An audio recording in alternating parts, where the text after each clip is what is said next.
একটা phone purchase করার আগে আমরা যে কাজটি করে থাকি সেটা হচ্ছে আমরা শপে চলে যাই।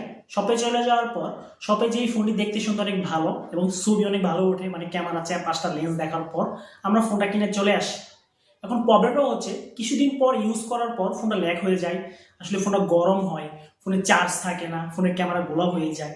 এই যে এই ধরনের প্রবলেম আমরা পড়ি, কেন পড়ি? আসলে একটা ফোন কেনার আগে কিছু বিষয় আমাদের নজর দিতে হয় বা বিচার বিশ্লেষণ করার পর ফোন কেনা উচিত। তো একটা ফোন কেনার আগে কোন কোন বিষয়টি আপনার প্রায়োরিটি লিস্টে রাখতে হবে, এই বিষয়ের উপরে আজকের আমাদের এই ভিডিও। তো চলুন না দেরি না করে শুরু করা। 2023 সালে এসে আপনি একটা ফোন পারচেস করতে চান, বেশ কিছু বিষয়ের উপর একটা নজর দিতে হবে। তো শুরুতেই বলতে চাই আমি, আপনি যদি এই মুহূর্তে ফোন কিনতে চান অবশ্যই আপনার মিনিমাম 6GB 128GB ফোন কেনার চেষ্টা করবেন।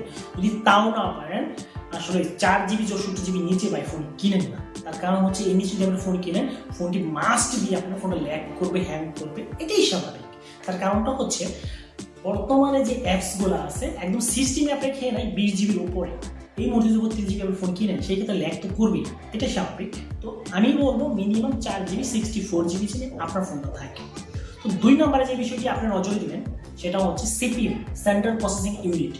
একটা ফোনের মেরুদণ্ড হচ্ছে একটা ফোনের সিপিইউ। তো সিপিইউ যদি ভালো না হয় কোনোভাবে ওই ফোনের থেকে ভালো পারফরমেন্স আপনি পাবেন না।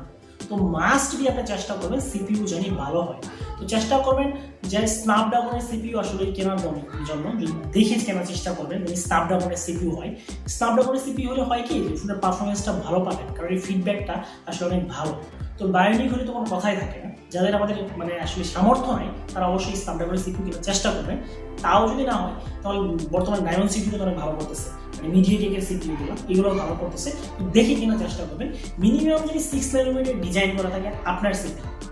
তো 3 নম্বরে যে বিষয়টি আসলে আমি বলবো সেটি হচ্ছে একটা ফোনের বিল কোয়ালিটি।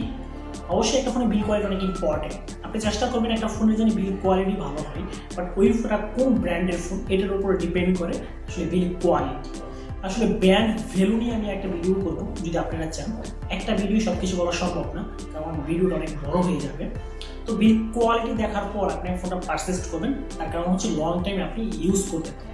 সর্বশেষ যে বিষয়টি আমি বলবো সেটা হচ্ছে আফটার সেল সার্ভিস।